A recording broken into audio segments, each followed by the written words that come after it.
verse 4 is coming. So our topic, like you guys saw, CSI is baptism.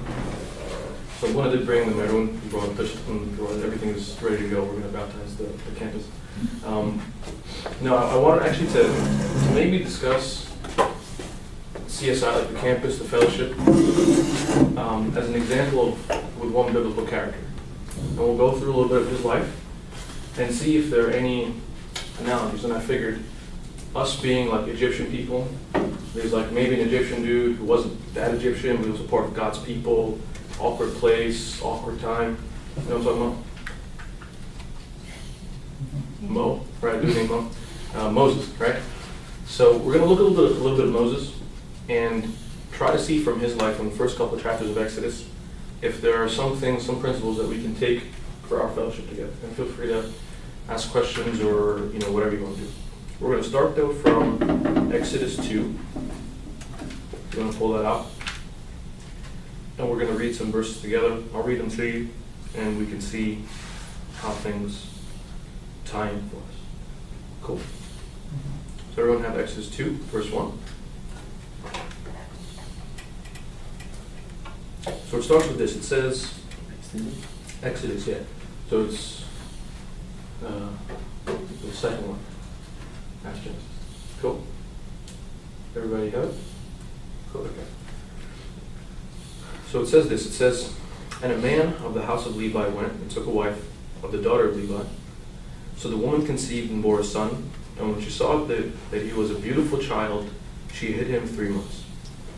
She saw that he was a beautiful child and she hid him 3 months. I want to highlight this as our first principal verse. Even when I was coming to the campus here, right? The room is a little bit hidden. Sometimes, whenever there's a Coptic club on a campus, whenever there's a Coptic presence on campus, it's very beautiful. There's a lot of good stuff. Like even when we were singing the Psalms in the Ekbeah, if you guys noticed the first psalm we were singing, it's like proclaim the greatness of the Lord. God is doing great things. There's all this beauty in God's heart, like in God's house and in God's people, and us as Coptic people. But what is the one obvious element about Coptic presence on campus? It's beautiful, but it's also hidden. Hidden. It's beautiful. It really is.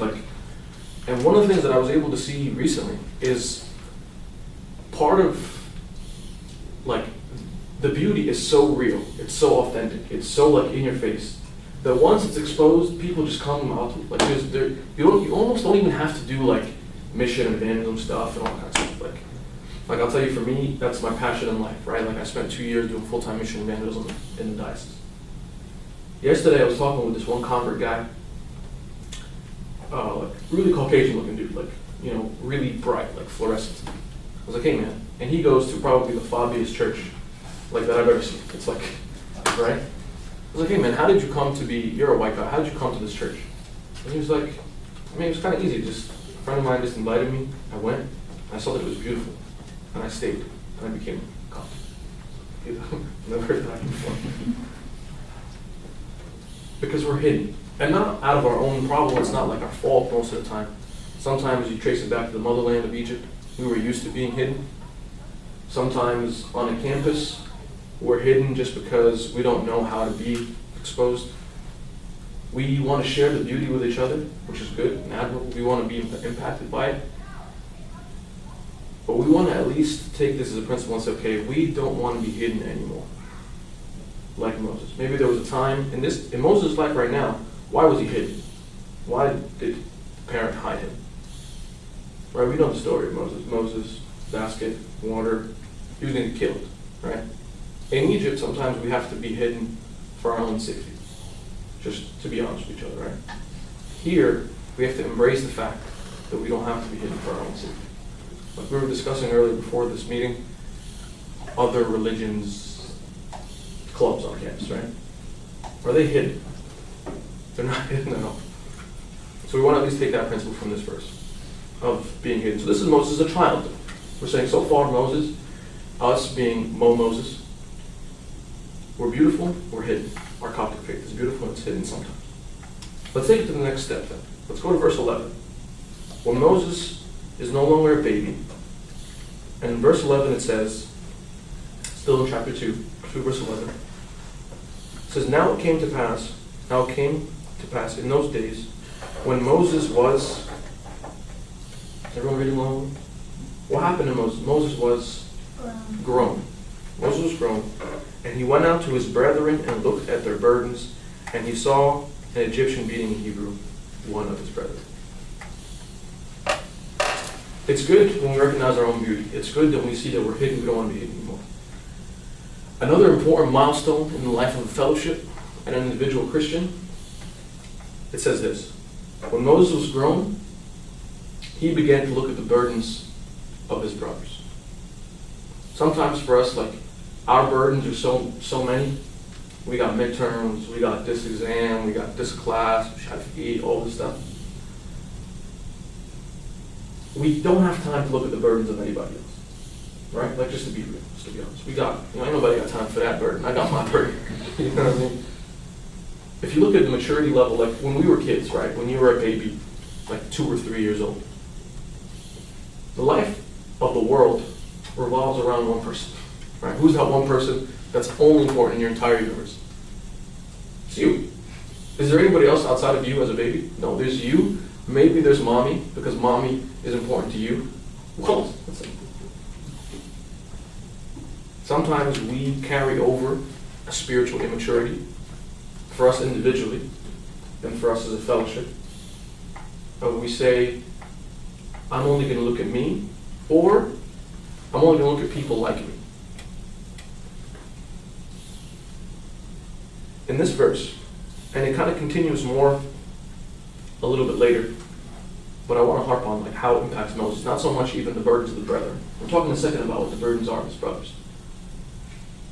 But for me and you right now, we need to be able to take like a step of, like a choice of saying, for me to mature, I want to look at the burdens of people outside of me. Not just my own burdens, not just my own problems, not just my own stuff. Does that make sense? Conceptually, it's like, yeah, well, that's part of maturity and stuff like that. But this was like a defining moment in Moses' life, because before verse 11, he was the pampered, chilling dude in the palace with no worries, no problems. You know, he was a little princess, just doing his thing. But this is the way to not become princess anymore. Make sense so far? So that's this verse 11. Then there's verse 12. So he goes, so he looked, so he saw that he was beautiful. He saw that he was hidden. He saw the burdens around him. Now he wanted to do something about it. So he said, so he looked this way and that way, and when he saw no one, he killed the Egyptian and hid him in the sand. This comes to the point now, like this is always like the commentary the father's talking about how like him taking things into his own hands. Sorry, I'm like dying, literally like sweating. Sometimes we get to the point of saying, okay, I want to be mature, I want to care about other people, but I'm going to care about other people in my own way. And sometimes like bilafia. Like I've seen some funny kinds of like events. Sometimes when people try to do like outreach or evangelism, almost bilafia, you know what I mean? By bilafia, like by force, like by like, you know, like I told him about God and he didn't repent. This guy's you get like upset sometimes or whatever. What's wrong with him? Something like that, you know? Because Moses here in this instant tried to, like I'll give you an example. I met a dude in Rutgers 2 days ago. We were doing like a Rutgers outreach. And he was telling me, he was like, you know what, my whole life, I've just been religion was forced on me. Like, since I was a little kid, when I got old enough to reject it, I was like, I don't want none of this anymore. I want away from religion. Because his whole life, there was some kind of Moses figure shoving God down his throat, saying, you have to believe, you have to be Christian, you have to go to church, you have to be Christian. And this dude was telling me for the first time in a long time for him, just having a conversation with people, where he didn't feel forced to believe in God, where he didn't feel forced to accept your faith, to accept your religion, to accept your whatever, but actually have an exchange of ideas. It was the most liberating thing for him. And by the end of that conversation, he was like, you know, where's the Coptic club in Rutgers? I want to go to the Coptic club. I was like, yeah, okay. His name's Max. Good dude, he's really open. But sometimes people will, like, reject if we are forceful, if we're aggressive with people. And I know we aren't often aggressive, because we just won't talk about our faith. But I'm saying in those times that we do, like for example, when Buddha was sharing with us that example in the college class of the professor like defaming the Bible, some Christians will take that approach and like curse the professor and get really aggressive thing, whatever. Because whenever we get like offended, we'll get defensive sometimes. Maybe with other faiths. Like if you imagine a different faith, maybe having like a different faith protest outside or something, we'll get defensive and just want to fight. You know? But Moses clearly showed us here in this example, that don't work. That just led him, you know the rest of the story, he wound up being in a desert, hanging out in Sinai, which is not a good look. Not the best place. It's not like a resort kind of situation for him. So it goes on. So far, okay, Moses tried something, realized it didn't work, and continues to wander the desert for the next couple of verses. Then something happens in verse 23. Let me read that together. It says this.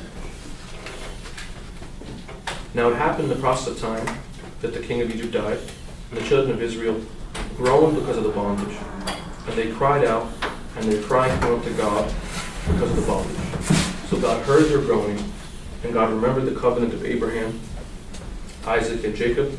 God looked upon the children of Israel, and God acknowledged them. If we're looking in the analogy here as Moses is us, our campus, here's CSI. If you look at the other part of this as the people, or the people on this campus, like you know when I told you that he looked at on the groaning or on the burdens of other people. If you did a survey here on this campus, not like a dumb general survey, but a survey where people can be telling you from the heart, like from their honest inside, their honest groan. Things that are groan meaning like it's hurting. You know, like when something hurts so much that you don't have you don't say words, you just say, oh, yeah, you just make a sound because you're in pain.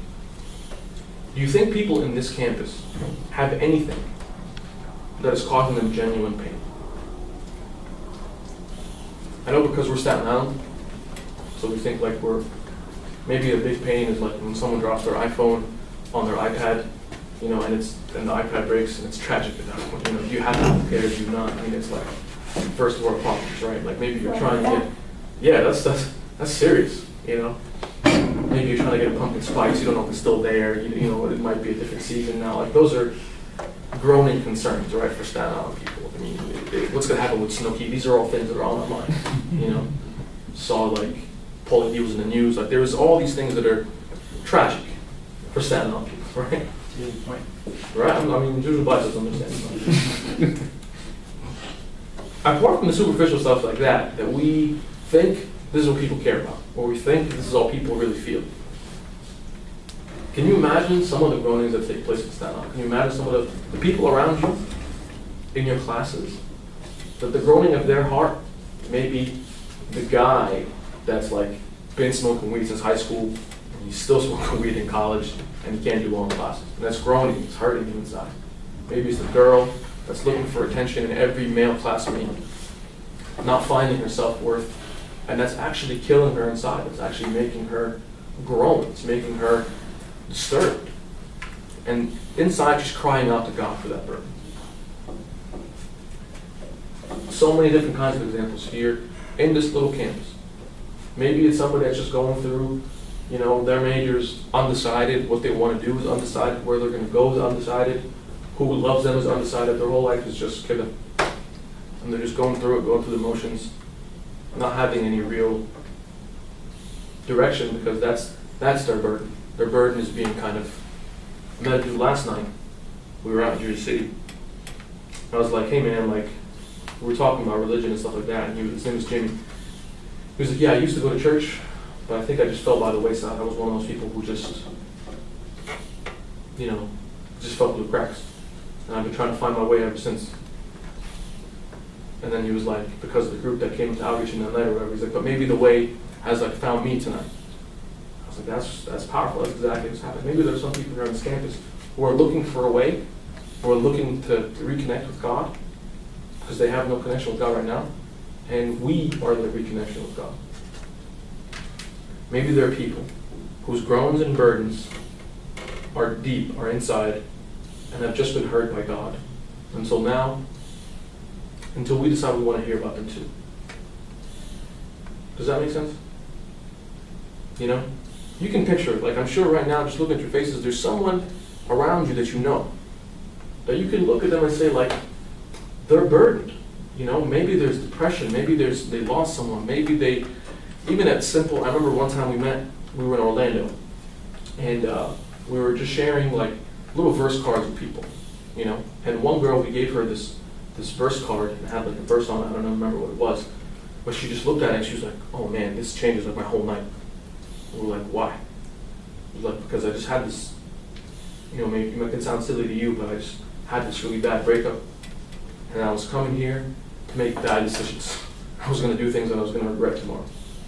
And now I feel like God is reaching out to me not to do that, you know, that He still wants me and all this kind of stuff. It could sound simple, but that's really what people go through. I mean, what devastates somebody that lives in Staten Island? A breakup, something. What devastates somebody? You know, their parents split up. Things like that. These are all things, that's what breaks people. These are the burdens, these are the groanings around us. But our maturity is, are we going to notice them? I'm not even saying do anything right now. I'm not even saying fix them. I'm not saying be the Jesus for everybody. But at least to the point of saying I'm going to notice the burdens. Cool? Then comes my favorite part. Exodus 3. So it says this, now Moses was tending the flock of Jethro in his father-in-law's house, the priest of Midian, and he led the flock back to the desert and came back to Horeb, the mountain of God. Verse 2 says, and the angel of the Lord appeared to him in a flame of fire from the midst of a bush. So he looked, and behold, the bush was burning, the bush was not consumed. Verse 3 says, and Moses said, I will now turn aside and see this great sight. You know how like Yak is a whole season based on this situation, right? Burning bush, by Moses, all that kind of stuff. The church, when they comment on the burning bush, the encounter that Moses had, it's like Moses came to an altar. Why did God ask Moses to take off his shoes?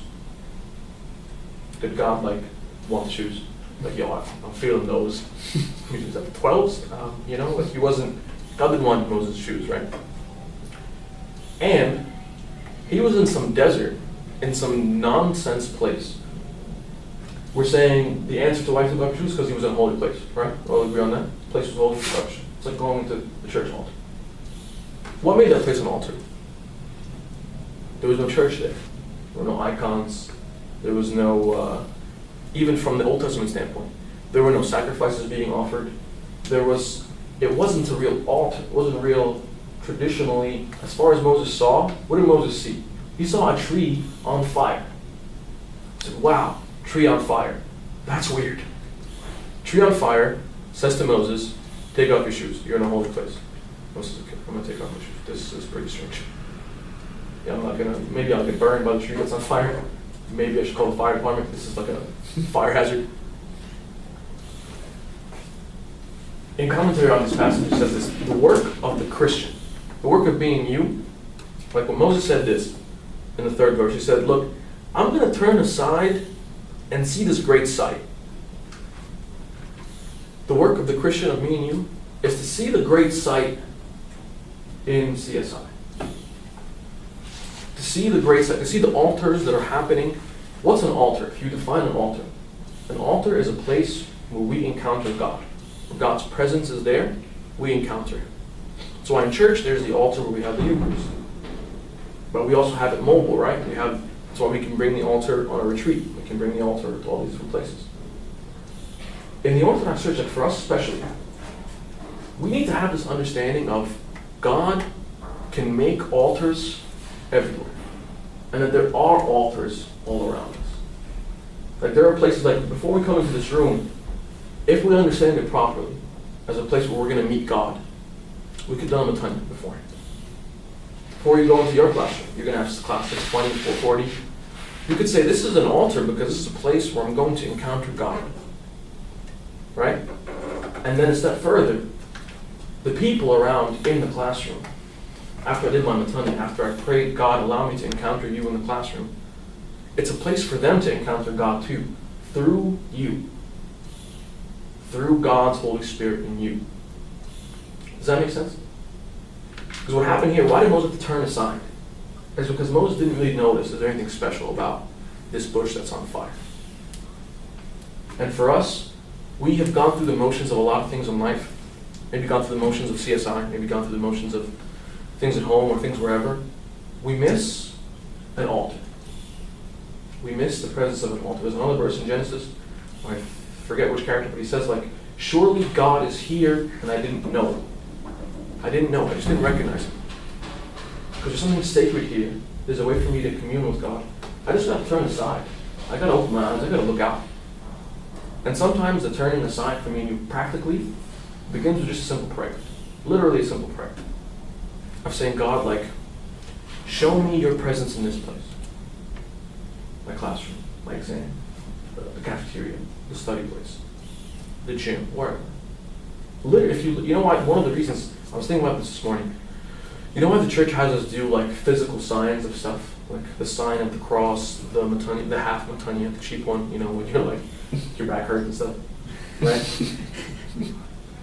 There's two things for it. One is to actually, to signify what you're actually doing, right? Whatever, the act of worship or the act of reverence, all those kind of things. But also as a physical reminder, because we forget stuff. When you're about to walk into the altar at church and you kiss the curtain, let's say, to remind you of the lady that kissed the hem of Christ's garment, or you do a matanya to remind yourself of the reverence of the altar, you're doing a physical thing to remind you of something that you know or that you feel inside, right? If we bring some of those physical things, whether it's the sign of the cross or a half matanya, it doesn't have to be you just do one of those like these, you can just like that if you want to be real cheap, before you go into a classroom, to remind yourself that this can be a sacred place. Because God can sanctify this place. And it can burst out into liturgy anytime. No problem. I don't know why It's a sign. I think I don't even know why it's on. Sometimes God does things like that. Is there a couple of systems on No problem. I'm trying to. Sorry. No problem. I think that was kind of on cue. I didn't know if God can just bring a liturgical experience into your life. I have no idea what happened. This is. Me neither. Sure. No problem. No problem. Does that make sense? Okay. So we continue. And God, in verse 5, explains to him how he knows Moses. He says, take off your shoes. He says, draw near to this place. Take off your sandals, for the place where you stand is a holy ground. Continues. In verse 7, he says, I have surely seen the oppression of my people who are in Egypt, and have heard their cry because of their taskmasters, for I know their sorrows.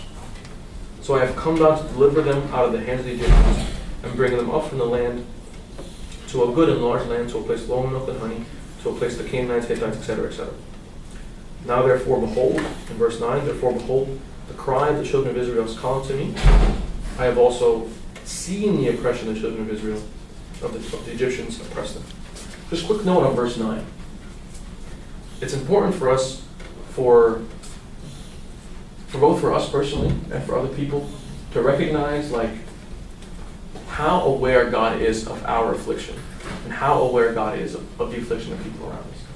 One of the heresies that people have made, in early times and it resurfaced in different ways, is that God is like this king from far away who just little strings and moves things along, and he doesn't experience or he doesn't identify with what we identify with. And St. Paul tells us in Hebrews that he became a man and experienced all things as we do except for sin alone.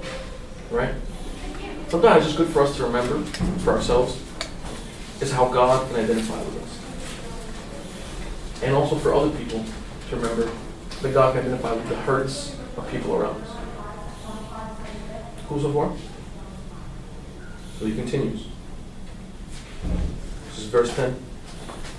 Come now therefore, and I will send you to Pharaoh, and that you may bring my people, the children of Israel, out of Egypt.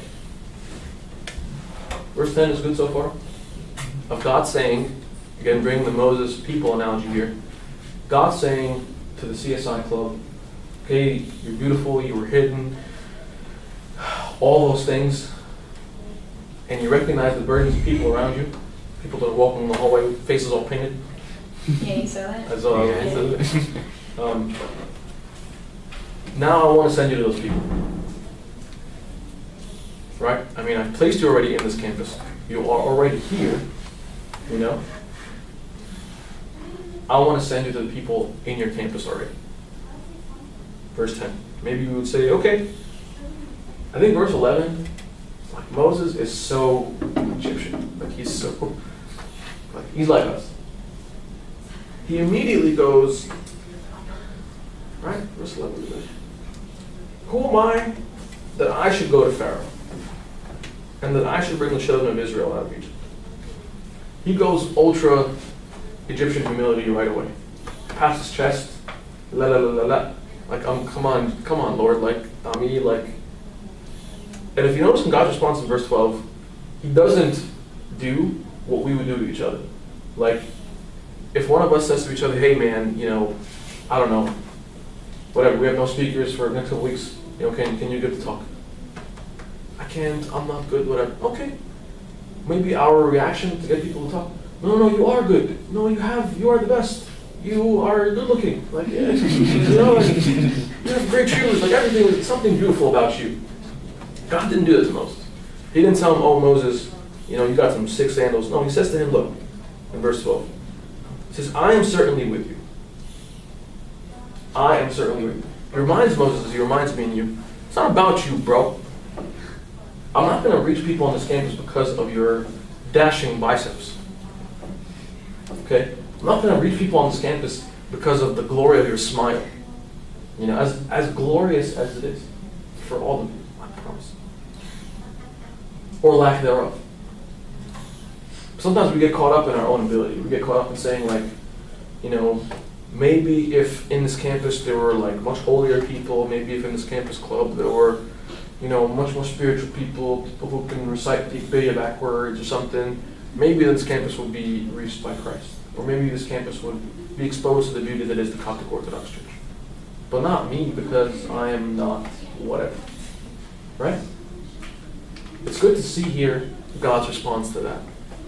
The God's reminder is that it's because I am certainly with you. That's what changes things. Like for me, even today, when I'm coming to share with you guys in a conversation, I don't think there's anything about me particularly that's special that can actually change your behavior. Like, let me be honest with you. I think I'm able to give you a half an hour talk, or maybe you'll smile a couple times, maybe I'll keep your attention. In my human ability, I can do that. In my human ability, I can't change your behavior, because I've seen it. I've tried to change your behavior on my own. All I get is, it's a nice talk. Wow, yeah, come back next time. Which is cool, it's cute, yeah, it's complicated, that's great. Oh, wow, yeah. It's pretty funny, yeah, it's cool, wow. That's great. That's what human ability can do. Human ability can entertain. I can entertain you. I can juggle, pizza pies. But I know that the Word of God and the Spirit of God can change your behavior. Not because of me, but I know because when he says in verse 12, because I am present, something about that can work inside your heart and say, I will change my outlook on my campus. I know that can happen. And I'm thankfully removed from it. So you need to be able to know that can happen too. I remember a friend of mine, we were in London. We were doing like a London outreach for people.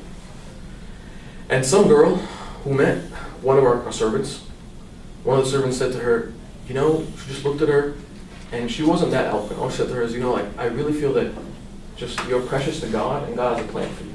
It's like the most generic thing I've ever heard. Who's going to care about that? The girl starts weeping like a baby.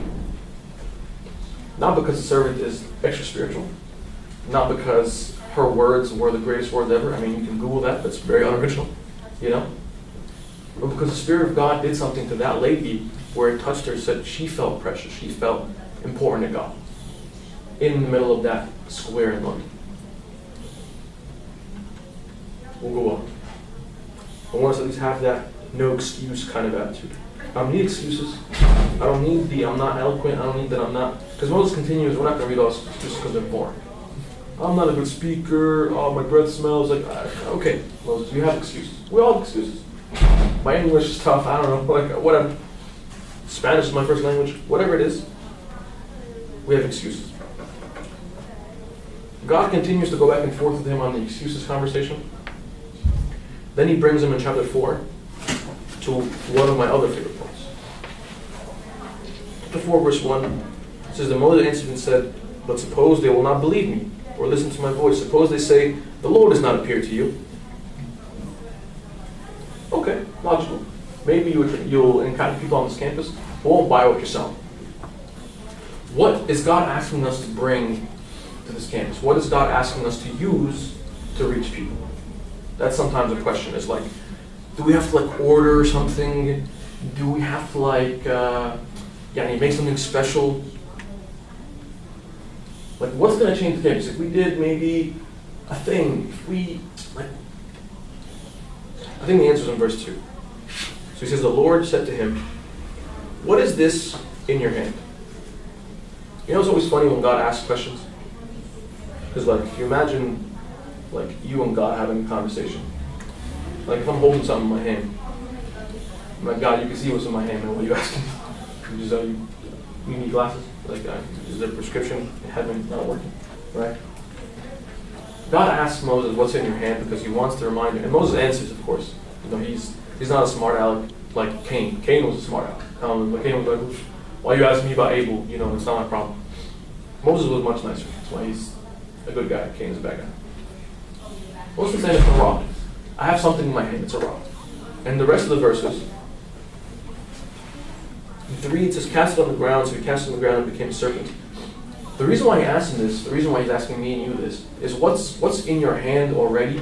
What's naturally, already in your disposal? Meaning, what relationships are already in your hand? You already have friendships in your hand. You already have interactions in your hand. You already have people that you know here on campus in your hand. But to Moses, the rod thing, the difference between the rod in Moses' hand and a rod in God's hand. A rod in Moses' hand is ordinary. A rod in Moses' hand is for me and you, the acquaintance person on Facebook that maybe I don't know, they like your post every now and then. It's ordinary. It's nothing. It's not even anything you can remember.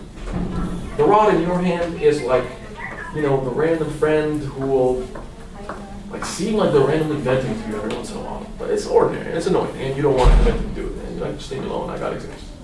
It's ordinary. It's all these whatever things that we can brush aside.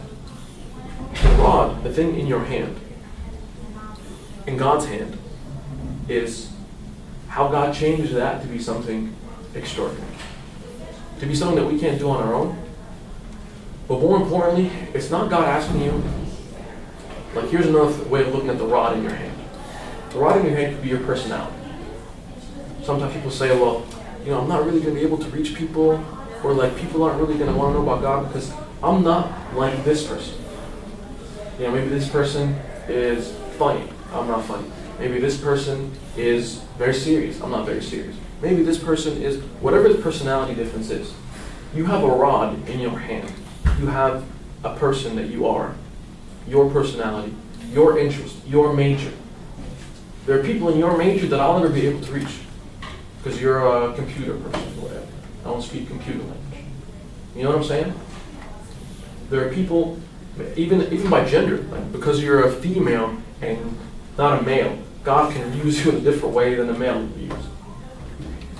Sometimes we get caught up in not saying, God, okay, God, here's the rod in my hand, use it. Say, God, I don't want this rod. I want an iPad. I would be so much more effective, if I was in a different campus. I would be so much more effective if I whatever, fill in the blank. If I had a different whatever. Right? But God isn't about that. God is about taking what you got, transforming what you got into something amazing. Does that make sense? Because when we get comfortable with that, then we're not looking to be different. We're looking to just give God what we have, and God makes an impact. Cool? And he continues the same idea with the rod in verse 6. With his hand. Now put your hand in your bosom. And he put his hand in there. And when he took it out, his hand was leprous. And then when he did it again, his hand was not leprous. Basically, what God was showing him is that here is a sneak preview of the rest of Exodus. You guys know the story, right? You know how for the rest of Exodus, basically, God was just doing insane thing after insane thing. Plagues, parting seas, all these things that are just ridiculous. But you have to remember that there would be no ridiculousness, there would be no miracles if Moses didn't put himself out there a little bit. Sometimes we don't get to experience God doing things that only God can do because we stay in the safe things that we can do. You know what I'm saying? Sometimes we keep it, okay, what are things that are safe, no risk, no problem, that we can do? That we can come together and have a Bible study. Like, no risk, no reward kind of thing. Like, what's the worst that can happen? It's a bad talk. Okay, we got pizza. Like, awesome. You know what I mean? Moses took a big risk in every element here. He took a big risk in going to Pharaoh. Why? Because Pharaoh could have been like, oh wow, you're cute, we're killing you. Took a big risk to go into his own people. His own people, oh, you're back, we remember you killed some guy, we're going to kill you too. He had a little bit of risk in his life, and there was significant reward. For us as a fellowship, and I try to share this with every fellowship on every campus that I've ever seen, we have two essential routes. We have the no-risk route, in which we will try our best to make our campus an extension of our youth group. That's essentially what a lot of campuses try to do. So like, what do we do on Fridays? We do it on Fridays? So let's just do it here on like Thursday. Okay, great. Do you have another thing on Thursday that you have on Friday? It's very good, it's very spiritual. Then there are some campuses who say, okay, we have Friday, we have church, whether it's Friday, Saturday, Sunday. We have the youth group there. What's something that we can do here we can't do with our youth group? What's a unique opportunity? What's a rod in our hand that's unique that we don't get to have in church? Part of that is engaging the people on this campus. Whether you want to engage those people or take that little risk through like one-on-one conversation. Like I was telling you the other day in Rutgers, what we did is very simple. We've done it in hundreds of campuses now, not hundreds, but several dozens. Taking little treats, like candy, shafi'i, and say, people, hey, we're giving you some candy, and we're doing a survey. We're having a conversation to get to know our fellow campus people, what they think about faith. I'll see you around. And through that, you actually engage with people and find out their perspective of whatever. That's people you don't know. Of course, there's the other route as a fellowship and saying, okay, I'm going to speak with people that I do know. That's easy. They're already my friends. I gave my homework and all that kind of stuff. And maybe I'll actually bring one and say, hey, have some pizza sometime. Come to this thing on Thursday. Whatever, Like, what I've seen, like I gave you the example of this one convert dude the other day, is people are not as we think of. Like a lot of people will come to church, but then even easier than church is this thing. This fellowship thing. Sometimes it'll be even easier, you will be astounded, to get someone that's non-Coptic to come than to get someone that's Coptic to come. Because I know you guys were telling me how earlier, there are more people, more students in the school, but sometimes they won't come for whatever reason. But you'd be surprised if you were to make a mental effort about it. And someone that comes doesn't have to be baptized. Just come, hang out. Come, learn, eat, chill. But that's if we are intentional about it as a group. Does that make sense? And that's how we as a fellowship can change from the earlier version of Moses the baby that's hidden, that's cute, that's coochie cool, just by himself. The great Moses, who's the arch prophetess, is an icon of leading people out of oppression, leading people out of a place where they're hurting. Closure? So myself, what do you think? Any agrees? Okay. Any questions?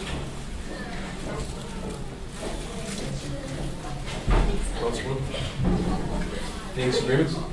Now I have that ACOM song. Yeah, I have no idea. Yeah. What do you mean by we can take altars with us everywhere? Okay, good question. So,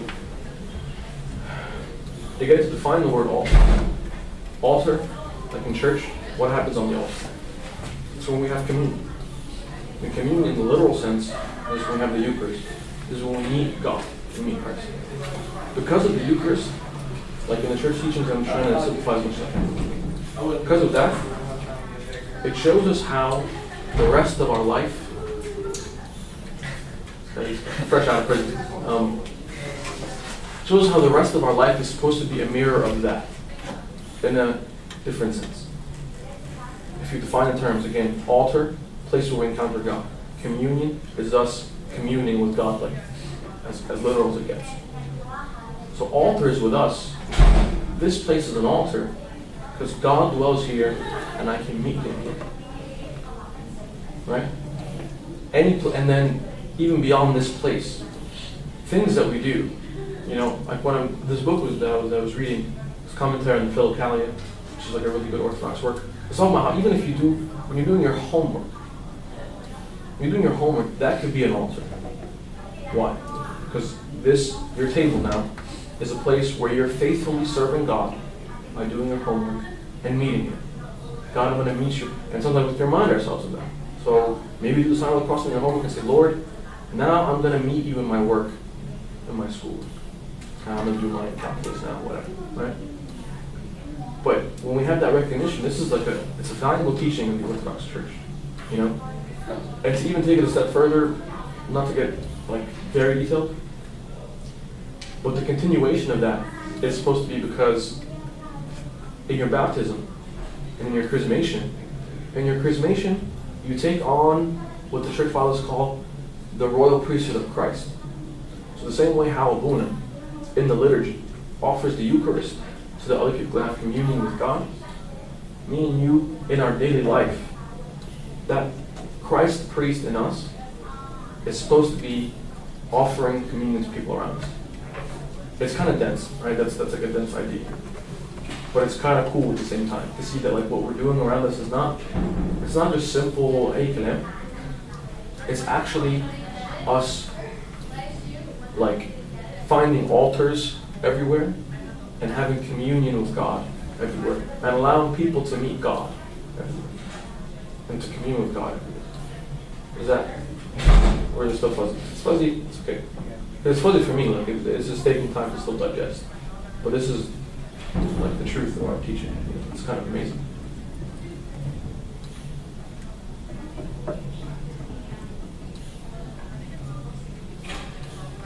Any other hesitations, agreement whatsoever? Actually, thank you so much, Khalid. Pleasure. Thank you. I have never looked at the story of Moses this way. I think it's a lesson not only for us to preach evangelism type of work.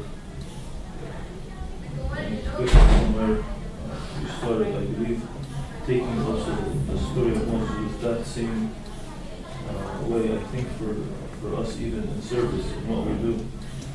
I think it's a model or it's an example for us. Because as you said in the beginning, that our church is hidden and our faith is hidden, although it's beautiful. Thank you for opening our eyes to something that we read it so many times, but it always passes by and we never look at it this way. I believe it's a good lesson for us to know how to serve and how to start. Thank you.